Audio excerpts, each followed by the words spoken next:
राम राम जी। आज एक बार फिर से आपका स्वागत है हमारे यूट्यूब चैनल रॉड्स गुर्जर पर। और आज हम बात करने जा रहे हैं 24 बगड़ावत भाइयों में चंचल व बलवान बगड़ावत भाई नियाजी के बारे में। नियाजी बलवान के बारे में कहा जाता है कि जो वीर होते हैं वे दानवीर भी होते ही हैं, मगर वीर योद्धा दान को चलते चलते ही करते हैं। दान करने का कोई टाइम नहीं होता, क्योंकि उनको सबसे पहले इस आस लगाई धरती को खून चढ़ाना होता है। ये धरती वीरों के खून से संतुष्ट होती है, कायरों का तो इसमें तालाब भी भरा रह जाए। इसलिए जो भी याचक उनकी चौखट पर आता या कहीं मार्ग में मिल जाता वो दान कर देते थे। उनके दान के बारे में एक प्रसंग कहा गया है। तारागढ़ का था बेटना, जिनका गोत्र था बड़ा चौहान। गुर्जर जाति शूरमा की, वो था बगड़ावत निया महान।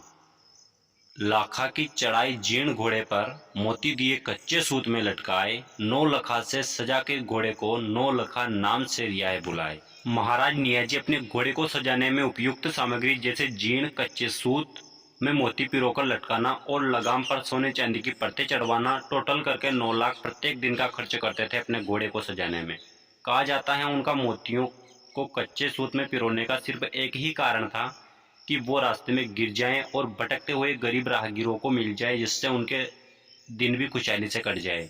वास्तव में हुआ भी ऐसा ही। जब तक बगड़ौतों का राज रहा इस राजस्थान की पावन भूमि पर, कभी भी गरीब भूखा नहीं रहा।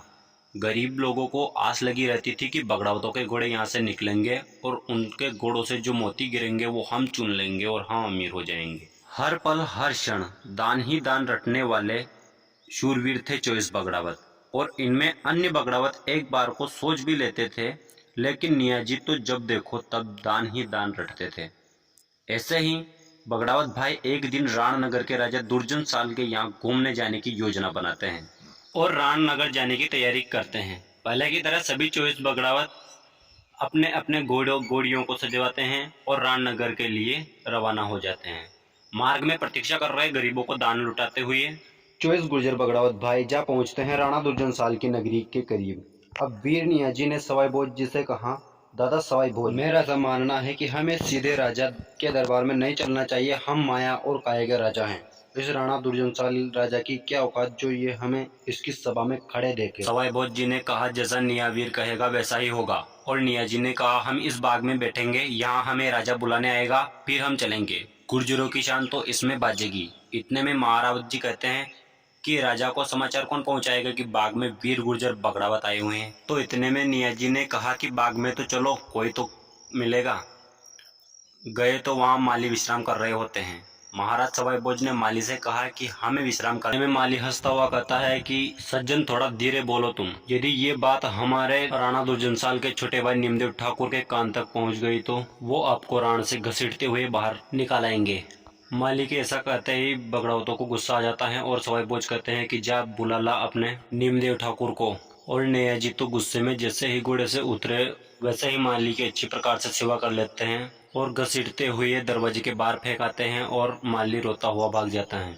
इधर 24 ही बगड़ावत भाई बाग में कश्मीरी तंबू लगाकर और जाजम बिछाकर आराम से बैठे हुए होते हैं।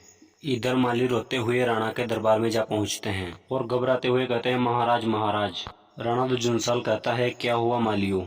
माली रोते हुए कहते हैं कि महाराज, 9 लखा बाग में 24 व्यक्ति आए हैं और उन्होंने अपने घोड़े उस बाग में छोड़ दिए हैं, जिससे पूरा बाग का सत्यानाश हो गया है। और हम मना करने गए तो हमें ही पीटा उन्होंने। और जब हमने नीमदेव ठाकुर सा का नाम लिया तो उन्होंने कहा कि जब बुला ला उसे, कौन है वो, ऐसा कहकर हमें और ज्यादा पीटने लगे। हम बड़ी मुश्किल से हमारी जान बचाकर भाग कर आए हैं।